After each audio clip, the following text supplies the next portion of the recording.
This story is prompted by an email I received from Pamela. She sent two photographs asking if I knew who they were. I responded that they were John Stark and his wife, Millie. But there is much more to these two than just their names. They were the first online romance in the state of Utah, and also a case of what young folks today call catfishing. The tale goes thus. When the pioneers were first settled in Utah, the latest advancement in communication was the telegraph. And a young woman by the name of Clarissa Amelia Webb took to it so well that she was employed in Salt Lake City at a station located in the home of Brigham Young himself.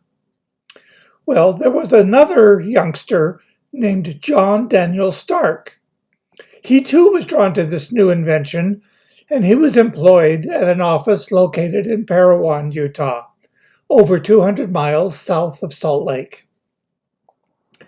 Now, there must have been messages back and forth between these two locations as the two young telegraph operators became aware of each other. And being young and adventurous, their communications were not always strictly business. It was just friendly banter at first, but as they became more familiar with each other, affection started to grow and eventually blossomed into a full-blown romance. To the point that one day, John tapped out the question, ... will you marry me? ... The answer sped back over the wire, yes, I will.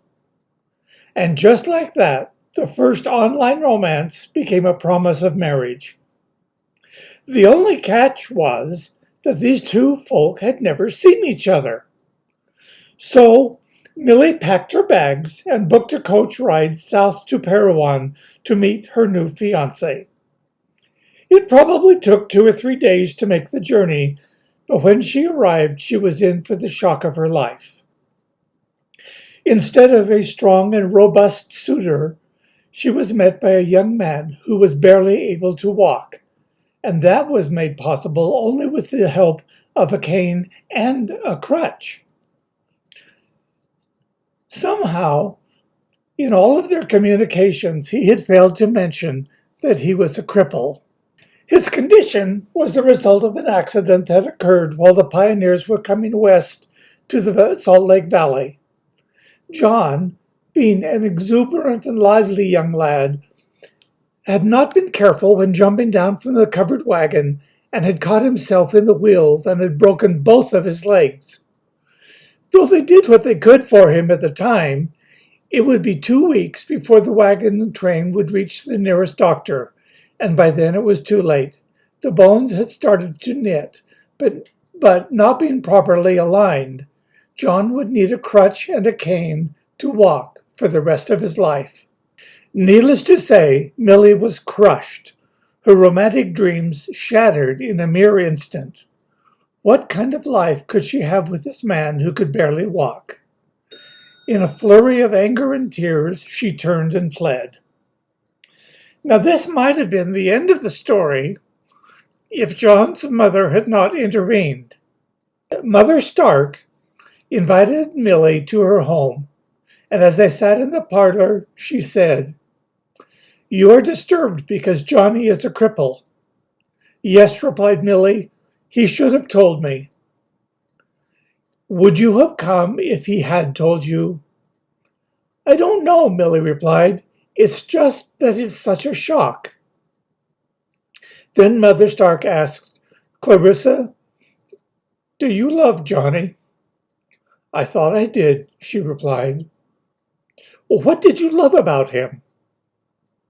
"I loved him because he was kind and understanding, and because we could laugh and have fun together." Mother Stark then said, "Do you think that has changed?"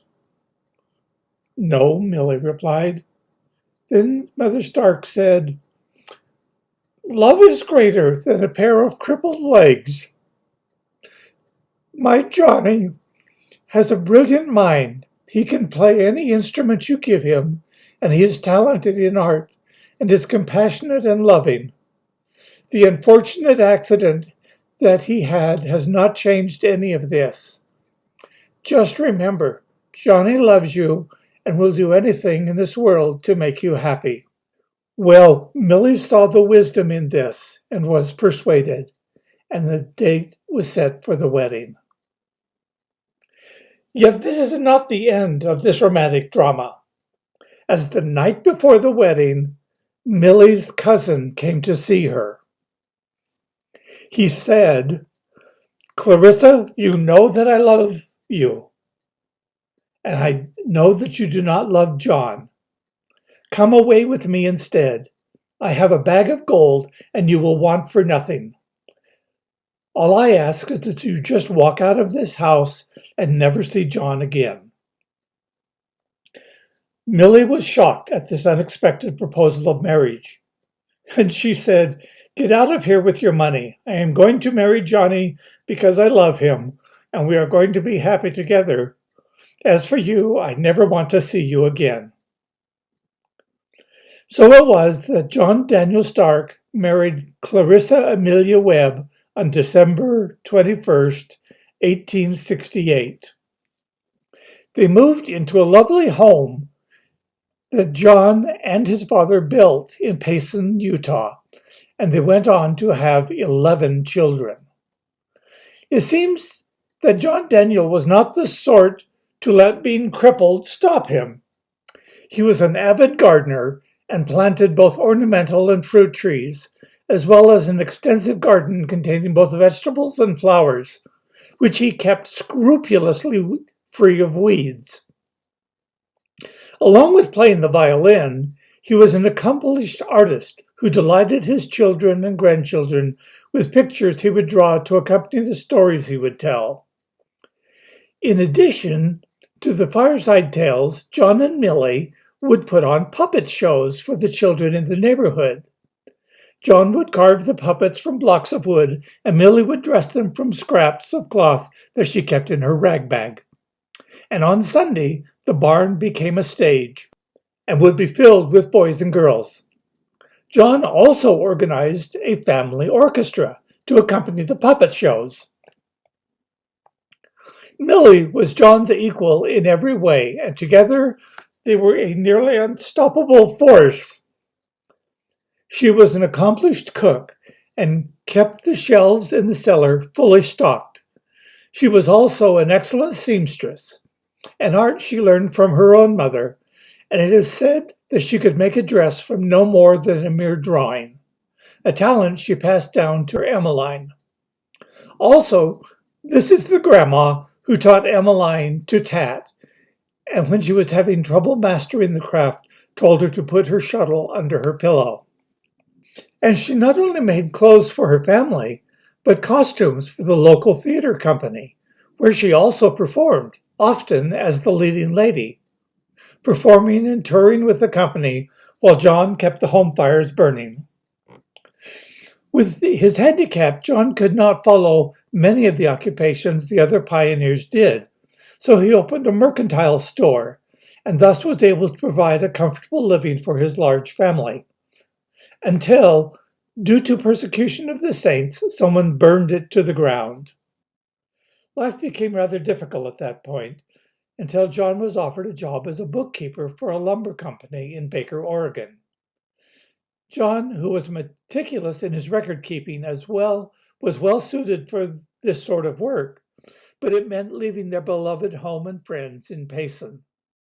This was a hardship that Millie never recovered from, and she never thought of Baker, Oregon as her true home.